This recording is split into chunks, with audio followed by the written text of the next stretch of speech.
ہے جو انسان کے ذہنی سکون کے لیے، قلبی اطمینان کے لیے، دل کی ڈھارس کے لیے بہت ضروری ہے۔ کچھ ضروری ہے کہ جو ہم چاہ رہے ہوں وہ بالکل ٹھیک ہی ہو اور وہ ہمیں مل ہی جائے، یہ کچھ ضروری ہے۔ کبھی بھی اپنی زندگی میں اس طرح کی تڑپ نہ پیدا کریں، ورنہ آپ بے چین ہو جائیں گے۔ آپ کی زبان پر کئی شکوے آئیں گے، کئی شکایتیں آئیں گی، آپ بہت ساری جگہوں پہ نافرمانی والے جملے بول دیں گے معاذ اللہ۔ بس رب جو فیصلہ کرے اس پہ راضی رہنا سیکھیں۔ میں نے قرآن مجید کی آیت پڑھی ہے سورہ انبیاء میں سے، ذرا دیکھیے میرے رب کریم نے قانون کیا بیان کیا۔ فرما کل نفس ذائقۃ الموت، ہر جان نے موت کا ذائقہ چکھنا ہے۔ یہ پہلے یہ جملہ کہا اور اسی سے ملتا جلتا جملہ آخر میں کہا اور درمیان میں کیا کہا؟ فرما کل نفس ذائقۃ الموت، ہر جان نے موت کا ذائقہ چکھنا ہے۔ وَنَبْلُوكُمْ بِالشَّرِّ وَالْخَيْرِ فِتْنَةً، فرمایا ہم تمہیں آزمائیں گے بھلائی کے ذریعے بھی اور برائی کے ذریعے بھی، ہم تمہیں آزمائیں گے۔ وَإِلَيْنَا تُرْجَعُونَ، اور تمہیں ہماری طرف ہی لوٹ کے آنا ہے۔ پہلے کہا ہر نفس نے موت کا ذائقہ چکھنا ہے، آخر میں فرمایا کہ تم ہماری طرف ہی لوٹ کے آؤ، اور بیچ میں کیا فرمایا؟ وَنَبْلُوكُمْ بِالشَّرِّ وَالْخَيْرِ فِتْنَةً، ہم تمہیں برائی کے ساتھ بھی آزمائیں گے، بھلائی کے ساتھ بھی آزمائیں گے، صحت دے کے بھی آزمائیں گے، بیماری دے کے بھی آزمائیں گے۔ نرا زوالی آزمائش نہیں ہوتا، عروج بھی آزمائش ہوتا ہے۔ نری بھوک کی آزمائش نہیں ہوتی، زیادہ پیسے بھی آزمائش ہوتے ہیں۔ انسان کے لیے صرف اس کا کمزور جسم ہی آزمائش نہیں ہوتا، اس کا طاقتور وجود بھی آزمائش ہوتا ہے۔ فرمایا ہم تمہیں آزمائیں گے، بس خیال رکھنا کہ وَإِلَيْنَا تُرْجَعُونَ، لوٹ کر تمہیں ہمارے پاس ہی آنا ہے۔ اور میرے نبی پاک صلی اللہ تعالیٰ علیہ وآلہ وسلم ارشاد فرماتے ہیں رب جب کسی قوم سے محبت کرتا ہے تو انہیں آزمائش میں مبتلا کر دیتا ہے۔ پھر فرمایا اگر وہ اس پر صبر کریں، اللہ کی قضا پہ راضی رہیں، تو پھر اللہ بھی ان سے راضی ہو جاتا ہے، اور اگر وہ ناراضگی کا اظہار کریں کہ یہ مصیبت کیوں آئی، تو پھر اللہ بھی ناراض ہو جاتا ہے۔ اللہ تبارک و تعالیٰ ضرور آزمائے گا، خیر کے ساتھ بھی اور پریشانی کے ساتھ بھی۔ انسان پریشان اس وقت ہوتا ہے کہ جب وہ محنت کرتا ہے تو وہ کہتا ہے نتیجہ میری مرضی کا آنا چاہیے، یہ اس کا سب سے بڑا نقصان ہے۔ آپ رزلٹ کبھی اپنی مرضی کا نہ مانگیں، یہ دعویٰ ٹھیک نہیں۔ بہت سارے لوگوں کو جانتا ہوں جو کہتے ہیں میں بندہ بھی ٹھیک ہوں بھی دیانتدار، محنت بھی بڑی کرتا ہوں، توجہ بھی میری پوری ہے، پر پھر بھی معاملہ صحیح کیوں نہیں ہوتے؟ تو میں کہتا ہوں پہلی باتیں ساری ٹھیک تھی، آخری والی غلط ہے۔ اس لیے کہ محنت آپ کریں ساری، پر بندے نے رہنا تو بندہ ہی ہے نا۔ ساری محنت کر کے آپ کبھی اس نقطے کو سمجھ جائے نا کہ 950 سال نبیوں نے تبلیغ کی، ہزار سال انبیاء نے تبلیغ کی، انبیاء نے رب کے تربیت یافتہ لوگوں نے تبلیغ کی، 2 لوگوں نے کلمہ پڑھا، 4 لوگوں نے کلمہ پڑھا، لیکن میں آپ کو دیانتداری سے بتاتا ہوں کہ وہ کامیاب ہو کے گئے دنیا سے۔ انبیاء کامیاب ہوئے، کیوں؟ اس لیے کہ رب نے انہیں کہا تھا جا کے پیغام دینا ہے، یہ نہیں کہا تھا کہ بندوں کا بدلنا بھی ضروری ہے۔ ہمارے بچے پتہ کیا کرتے ہیں؟ وہ فٹافٹ نہ پریشان ہو جاتے ہیں۔ نبیوں کے ذمہ تبلیغ کرنا ہے، یہ ان کا ذمہ نہیں کہ لوگ ضروری کلمہ پڑھیں۔ ہدایت تو رب کریم کے دستے قدرت میں ہے۔ انبیاء خلوص سے، للہیت سے جدوجہد کرتے رہے، لیکن انہوں نے یہ نہیں کہا کہ مالک اتنی محنت کیا بندے ٹھیک نہیں ہوتے، یہ نہیں کہا انہوں نے، اس لیے کہ جو ان کی ڈیوٹی تھی انہوں نے ڈیوٹی صحیح کی۔ ہم نے اپنی ڈیوٹی کرنی ہے۔ پریشان اس وقت ہوتے ہیں جب نتیجہ اپنی مرضی کا مانگتے ہیں، نتیجہ نہ اپنی مرضی کا مانگے، رزلٹ نہ اپنی مرضی کا مانگے۔ وہ جناب پیر صاحب میں فلانا وظیفہ بھی پڑھتا ہوں، فلانا وظیفہ بھی پڑھتا ہوں، فلانا وظیفہ بھی پڑھتا ہوں، دل نہیں صاف ہوتا، تو میں نے کہا یہ تو اللہ نہیں کر رہا ہے۔ آپ ڈیوٹی کریں، آپ کام کریں جو آپ کے ذمہ لگایا گیا ہے، اس میں وہ قضا نہ کریں آپ، باقی اللہ تعالیٰ کرم نوازی فرمائے گا۔ دیکھیں ایک بادشاہ تھا، اس کی سلطنت میں نا وہ قوم بنانا چاہتا تھا۔ ہمارے بادشاہ، ہمارے حکمران قومیں نہیں بناتے، لوگوں کو اپنے حق میں قائل کرتے ہیں۔ اس لیے کبھی بھی ہمارے ملک میں قومی سوچیں عام نہیں کی جاتی، ذاتی سوچیں عام کی جاتی ہیں، ملی باتیں نہیں کی جاتی، ذاتی باتیں کی جاتی ہیں۔ وہ چاہتا تھا کہ میری قوم بن جائے۔ اس کا ایک ہیرا سلطنت میں سے گم ہو گیا، تو اس نے اعلان کیا، اس نے کہا کہ جو بندہ ہیرا تلاش کر کے لائے گا اسے انعام دوں گا۔ ساری قوم نکل کھڑی ہوئی ہیرا تلاش کرنے پر، ادھر بھی لوگ گئے، ادھر بھی لوگ گئے، خشکیوں میں، دریاؤں میں، جہاں جہاں جس کی پہنچ تھی، جنگلوں میں، وادیوں میں، گھروں میں، بستیوں میں لوگوں نے ڈھونڈا، ساری قوم ایک ہیرا تلاش کر رہی ہے۔ بالآخر سب لوگ جمع ہو گئے ایک میدان میں۔ ایک بندہ اوپر چڑھا بادشاہ کے پاس، وہ اونچی جگہ پہ کھڑا تھا، اس نے کہا جناب یہ ہیرا مل گیا ہے۔ اب جب ایک کو ہیرا مل گیا تو باقیوں کے چہرے اتر گئے کہ یہ کامیاب ہوا، ہم ناکام ہوئے۔ بادشاہ چونکہ ان کی تربیت کے لیے یہ کام کر رہا تھا، اس نے کہا تمہارا کیا خیال ہے کہ اس ہیرے کے بغیر میرا گزارا نہیں تھا، کہ تمہارا کیا خیال ہے کہ ہیرا میری سلطنت سے نکل گیا تو مجھے زوال آ جائے گا؟ اس نے کہا یہ تو ایک ہیرا ہے، اٹھا کے پھینکا، دیوار کے ساتھ لگا، ہیرا ٹوٹ گیا۔ اس نے لوگوں سے کہا تمہارے چہرے اترے ہوئے ہیں، میں تمہیں ایک بات سمجھانا چاہتا ہوں، ہیرا ایک ہی تھا، ایک ہی بندے کو ملنا تھا۔ میں نے انعام کا اعلان تو یہ کیا تھا نا کہ جو ہیرا ڈھونڈ کے لائے گا اسے انعام دوں گا، لیکن اب میں تمہیں بتاتا ہوں کہ میں تم سب کو انعام دوں گا، اس لیے کہ ہیرا ایک تھا، ملنا ایک کو ہی تھا، سب کو مل سکتا نہیں، لیکن انعام اس لیے سب کو دوں گا کہ ہیرا ڈھونڈنے پر انعام نہیں دے رہا، میں کوشش کرنے پہ انعام دے رہا ہوں کہ تم نے کوشش تو کی، تم نکلے تو صحیح، جدوجہد تو کی۔ کچھ لوگ کہتے ہیں کہ ہمیں ہیرا مل بھی جائے، اور خدا کے بندے ہیرا ایک ہے، ہیرا ملنا کمال نہیں، محنت کرنا کمال ہے۔ ہم نہ تیار نہیں ہوتے، اللہ فرماتے ہیں میں نے آزمانا ہے، میں نے آزمانا ہے، تم نے سفر جاری رکھنا ہے، لیکن یہ ضرور یاد رکھنا کہ وَإِلَيْنَا تُرْجَعُونَ، لوٹ کے تمہیں میرے پاس ہی آنا ہے، تم نے لوٹ کے ادھر آنا ہے، اس بات کو ذہن میں رکھنا۔ حضرت عبداللہ بن عباس رضی اللہ تعالیٰ عنہ اس حدیث کے راوی ہیں، المعجم الکبیر کی یہ حدیث ہے۔ اللہ کے پیارے رسول صلی اللہ تعالیٰ علیہ وسلم ارشاد فرماتے ہیں کہ جس بندے کو 4 چیزیں مل گئی نا، اسے اللہ تعالیٰ نے دنیا اور آخرت کی بھلائیاں عطا فرما دی۔ 4 چیزیں جس شخص کو نصیب ہو گئی۔ یا رسول اللہ کون سی؟ حضور فرماتے ہیں جس کو شکر کرنے والا دل مل گیا، اور کریم محبوب فرماتے ہیں جسے اللہ تعالیٰ کا ذکر کرنے والی زبان مل گئی، اور حضور فرماتے ہیں جسے مصیبت پر صبر کرنے والا بدن مل گیا، اور جسے ایسی بیوی مل گئی جو نہ اس کے مال میں خیانت کرے گی نہ اس کی عزت میں خیانت کرے گی۔ جسے یہ 4 چیزیں مل گئیں وہ خوش نصیب ہے، دنیا بھی بن گئی، آخرت بھی بن گئی۔ کامیابی صبر آ جانے کا نام ہے، کامیابی شکر حاصل ہو جانے کا نام ہے، کامیابی میرے عزیز یاد رکھ لیں کہ انسان اللہ کے ذکر میں لگ جائے تو اس کا نام ہے کامیابی۔ ہم نے کس کو سمجھ لیا ہے؟ اپنی زندگی میں ایک تو محنت کریں، نتیجہ اللہ پہ۔ دوسری بات، امیدیں ذرا چھوٹی وابستہ کریں، لمبی نہ بنائیں۔ ایک ہے منصوبہ سازی کرنا مستقبل کی، وہ غلط نہیں۔ میرے نبی پاک علیہ السلام کا فرمان کاش کبھی ہم سمجھ جائیں۔ حضور نے ایک دن صحابہ سے فرمایا تھا حیا کرو، کہا صحابہ سے، سمجھایا ہمیں، فرمایا حیا کرو۔ یا رسول اللہ کس بات سے؟ فرمایا وہ والا مال کماتے ہو جو کھا ہی نہیں سکتے، اور وہ والے مکانات بناتے ہو جن میں تم رہ ہی نہیں سکتے، اور ان چیزوں کا سوال کرتے ہو جن کی تمہیں ضرورت ہی نہیں۔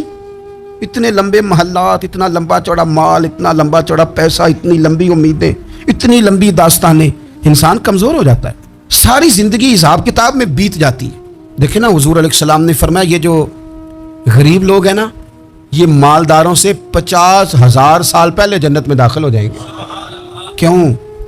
اس لیے کہ جس کے بیگ زیادہ ہوتے ہیں نا، ایئرپورٹ پہ پھنس جاتا ہے، الجھ جاتا ہے، وہ کبھی ایک آیا، دوسرا نہیں آیا، تیسرا نہیں آیا، چوتھا نہیں آیا۔ اور جو ہینڈ کیری والے ہوتے ہیں نا، 2 جوڑے، وہ تو بس جناب سب سے پہلے وہی نکلتے ہیں، اور ان کی گاڑی بھی کسی رش میں نہیں الجھتی، گھر وقت پہ پہنچ جاتے ہیں، مال تھوڑا تو حساب بھی تھوڑا۔ تو ہم نا لمبی امیدوں کے چکر میں اس لیے پریشان ہے۔ رب کہتا ہے وَإِلَيْنَا تُرْجَعُونَ، تم نے اپنے گھر واپس آنا ہے، تم نے ادھر لوٹنا ہے، تم اتنے لمبے چوڑے معاملات کا شکار نہ ہو جانا۔ تیسری بات جس کو آپ ضرور سمجھیں گے اور اس پر آپ غور کریں گے، بندوں پر اعتماد کرنا چھوڑ دیں، اللہ پر اعتماد کریں۔ ایک اعتماد ہے اللہ کے نیک بندوں کا، دعاؤں کا اعتماد، نسبتوں کا اعتماد، اس کی بات نہیں کر رہا میں، دنیا داروں، سیٹھوں، نوابوں، جاگیرداروں پر اعتماد کی بات کر رہا ہوں۔ اعتماد خلق چھوڑ دیں، اعتماد خالق کریں۔ بندوں پر بھروسہ نہیں، بھروسہ اللہ کی ذات پر۔ جو بندہ رب کی ذات پر بھروسہ کرتا ہے مضبوط ہو جاتا ہے، طاقتور ہو جاتا ہے، کمزور نہیں پڑتا۔ یہ ضروری نہیں کہ آپ کے دوست مخلص نہیں تھے تو اس لیے آپ کا کام نہیں ہو سکا، یہ ضروری نہیں ہوتا۔ ہو سکتا ہے آپ کے دوست پورے مخلص ہوں، تعاون بھی پورا کرنے کو تیار ہوں، پر رب کریم کا ارادہ قدرتی نہ ہو کہ آپ کا کام ہو۔ کیا کر لیں گے آپ کے احباب، آپ کے دوست کیا کر لیں گے؟ اللہ کا ارادہ قدرتی نہیں۔ شاید اسی لیے کسی درویش نے کہا تھا کہ خوش نصیب وہ ہے جو اپنے نصیب پہ راضی ہے، وہ شاید زیادہ نصیب والا ہے جو اپنے نصیب پہ خوش ہو گیا۔ عزیز دوست، چیزوں کو سمجھ لیں اور اچھی طرح سے آپ سمجھ لیں کہ ہو سکتا ہے کہ آپ کے دوست آپ کو پورا کندھا دینا چاہ رہے تھے، وہ تیار تھے، پر اس وقت آپ کا نصیب ہی کچھ اور تھا۔ آپ ان خزانوں پر زیادہ توجہ کریں جو خزانے رب کے پاس ہیں۔ ہمیں اپنے تعلقات پر بڑا بھروسہ ہوتا ہے، ہمیں بڑا پتہ ہوتا ہے اتنے لوگوں سے میرا جرانہ ہے، فلانے سے میرے دوستی ہے، اور بھئی یہ سارے کام تب ہوں گے جب رب چاہے گا۔